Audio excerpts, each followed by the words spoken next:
और उत्तराखंड में भी पहले फेज में चुनाव है, लिहाजा वहां की 5 सीटों पर नामांकन शुरू हो गया है। सुरक्षा को लेकर देहरादून पुलिस ने भी कमर कस ली है। कचहरी परिसर में चारों ओर बैरिकेडिंग कर दी गई है, साथ ही रूट डायवर्जन प्लान भी तैयार कर लिया गया है। सुरक्षा व्यवस्था को देखते हुए नामांकन में आने वाली रैली को कचहरी परिसर में आने की अनुमति नहीं दी गई है। 18 मार्च से 25 मार्च तक नामांकन की प्रक्रिया चलेगी। नाम वापसी की प्रक्रिया तक व्यवस्था यूं ही बनी रहेगी।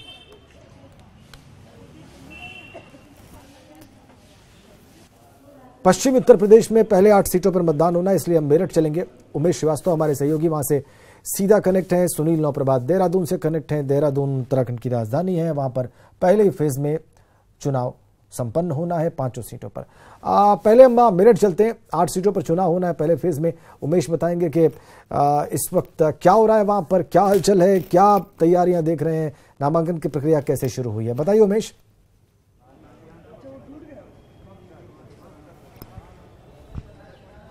जी हाँ, देखिए राजेंद्र, लोकसभा चुनावों का काउंटडाउन शुरू हो गया है और पश्चिमी उत्तर प्रदेश की 8 लोकसभा सीटों के लिए आगामी 11 अप्रैल को पहले चरण का मतदान होना है। मेरठ, बागपत, मुजफ्फरनगर, कैराना, सहारनपुर, बिजनौर में पहले चरण का मतदान होना है और आज से नामांकन की प्रक्रिया शुरू हो गई है। कचहरी परिसर में कड़े बंदोबस्त किए गए हैं और पुलिस यहाँ पर तैनात कर दी गई है, पीएसी यहाँ पर तैनात है और मैं अपने कैमरा पर्सन अभिषेक शर्मा से कहूँगा कि दिखाएं यहाँ की तस्वीरें कि किस तरह से यहाँ पर नामांकन प्रक्रिया आज क्योंकि शुरू हो रही है तो यहाँ सुरक्षा के कड़े बंदोबस्त किए गए हैं और कचहरी परिसर में सुरक्षा के व्यापक इंतजाम किए गए हैं। आज से नामांकन प्रक्रिया शुरू हो रही है और 25 मार्च तक ये नामांकन प्रक्रिया चलेगी और 11 अप्रैल को पहले चरण का मतदान होना है। मेरठ, बागपत, बिजनौर, सहारनपुर, मुजफ्फरनगर, कैराना और ये सभी सीटें बेहद महत्वपूर्ण हैं क्योंकि जिस तरह से 2014 में बीजेपी की एक लहर थी, लेकिन इस बार बीजेपी को भी कड़ी चुनौती मिल रही है और निश्चित तौर पर ये आप तस्वीरें देख सकते हैं कि किस तरह से यहाँ सुरक्षा के बंदोबस्त किए गए हैं और बैरिकेडिंग्स लगा दी गई हैं। 200 मीटर पहले ही वाहनों को रोका जा रहा है और अभी कुछ देर पहले एक व्यक्ति भी आए जो नामांकन का पर्चा लेने के लिए आए हुए थे। वो प्राइमरी स्कूल के शिक्षक हैं, वो अभी कुछ देर पहले पहुंचे थे और नामांकन का पर्चा लेने के लिए आए हुए थे, कागजात लेने के लिए आए हुए थे। उनका कहना है कि वो भी चुनाव लड़ेंगे।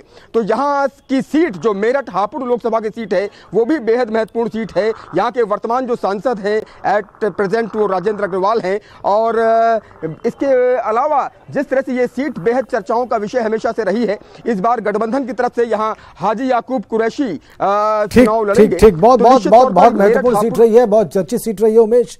और आपने कहा कि प्राइमरी स्कूल के टीचर भी पहुंचे हैं, ये बड़ी उत्साहवर्धक बात है। अगर वो भी चुनाव लड़ना चाहते हैं तो ये वाइब्रेंट डेमोक्रेसी की पहचान है।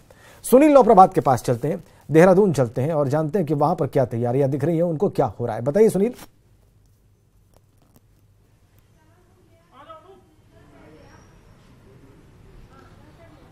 देखिए राजनदेव, यहाँ पर नामांकन की सभी तैयारियां पूरी कर ली गई हैं।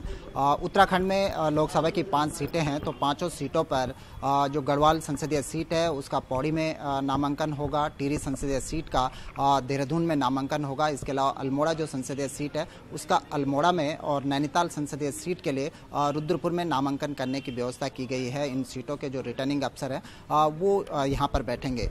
11 बजे से 3 बजे तक नामांकन का समय होगा और नामांकन की इस पूरी प्रक्रिया में कोई चूक ना हो, इसको लेकर चुनाव आयोग बेहद सतर्क है। कल ही मुख्य निर्वाचन अधिकारी ने 5 सीटों के जो रिटर्निंग अफसर्स हैं वीडियो कॉन्फ्रेंसिंग के जरिए उनसे नामांकन प्रक्रिया की जो व्यवस्थाएं हैं, जो तैयारियां हैं, उनकी पूरी डिटेल जानकारी ली गई।